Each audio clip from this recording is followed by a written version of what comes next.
Bonjour à vous, les bâtisseurs de vie locale. Aujourd'hui, une capsule sur le plan pluriannuel de fonctionnement. L'objectif derrière cette démarche, c'est d'anticiper l'évolution des charges et des recettes et notamment de sécuriser la trajectoire financière de votre collectivité.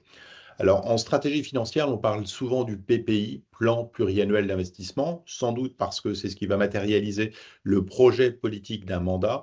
Et pourtant, ce PPI va dépendre de la performance de la collectivité à dégager une épargne. Et donc, on va pouvoir se projeter par le PPF, plan pluriannuel de fonctionnement. C'est l'épargne qui va déterminer le cadencement et le périmètre des investissements. Donc, il permet d'anticiper l'évolution des recettes et des dépenses de fonctionnement sur plusieurs années afin de garantir la soutenabilité des projets d'investissement et la stabilité des équilibres budgétaires. Donc, qu'est-ce que c'est qu'un PPI? Eh bien, un PPF, pardon, c'est un outil de projection sur les 3 à 6 ans. On va projeter l'évolution des charges de fonctionnement, les charges de personnel, les fluides, tous ces éléments, d'anticiper les recettes en termes de fiscalité, de dotation, de produits et services, et puis de mesurer en fonction de ces éléments l'impact sur l'épargne nette de la collectivité. Donc, si le PPI est la liste des projets, le PPF, c'est le carburant qui va permettre de réaliser ces projets.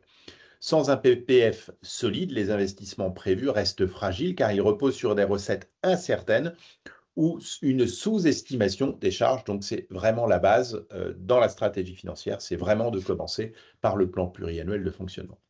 Donc, pourquoi est-ce indispensable? Ça permet de maîtriser et d'identifier les charges récurrentes, tout ce que l'on connaît voilà, sur le fonctionnement d'une collectivité en termes de salaire, en termes d'énergie, en termes de contrats de maintenance, de sous-traitance, et d'anticiper leur évolution et de voir en fonction de ces évolutions quels vont être les gains ou les pertes de marge de manœuvre.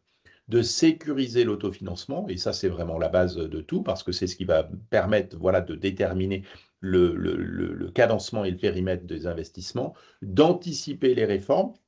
On a vu par exemple sur les années passées le point CNRACL qui va progresser pendant 4 ans, et puis de mesurer l'impact des décisions de gestion sur l'épargne à venir et donc les conséquences sur le rythme de l'investissement.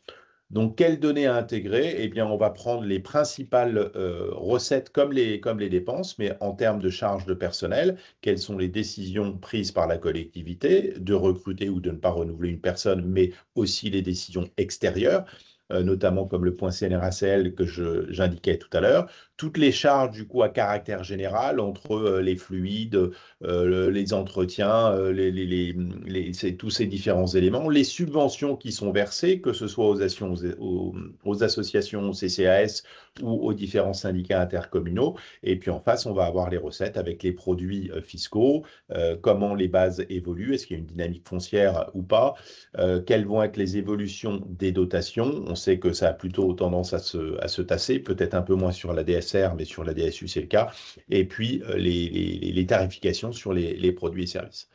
Donc, si on prend un exemple voilà, sur une commune qui aurait une masse salariale de 8 millions et qu'elle va progresser de 2% entre les décisions de la commune et puis du point CNRACL, eh bien, on sait qu'à 8 ans, ces 8 millions seront transformés en 8 millions 8. Et dans le même temps, si on a des charges d'énergie qui nous coûtent 1 million et que ça augmente de 5%, eh bien, au bout de 5 ans, on est à 1 270 000. Donc, vous comprenez bien que dans ces deux hypothèses, inévitablement, on impacte s'il n'y a pas de recette en face équivalente, on va consommer et on va contracter, entre guillemets, l'épargne de la collectivité.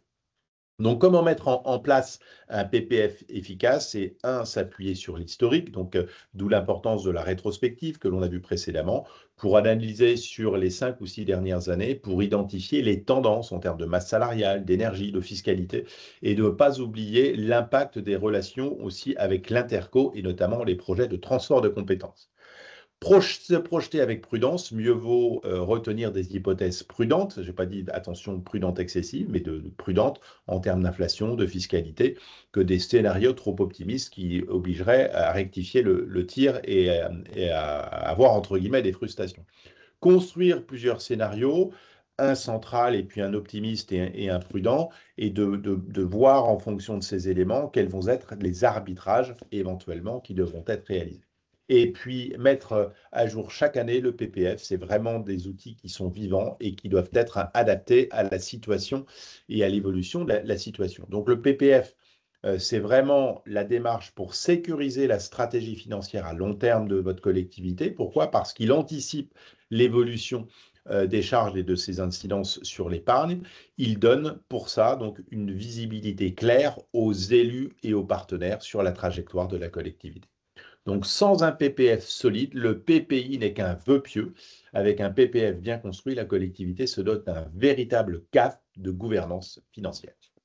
Nos conseils par rapport à ça, c'est de bien isoler les dépenses incompressibles, tout ce qui est masse salariale, par exemple, ou la dette, tout ça, on sait que ça existe. Et donc, pour identifier la part réelle de pilotage de votre budget. Deuxièmement, mettre en place des indicateurs de suivi, la part des dépenses, par exemple, de personnel, la part des charges financières, le taux de rigidité.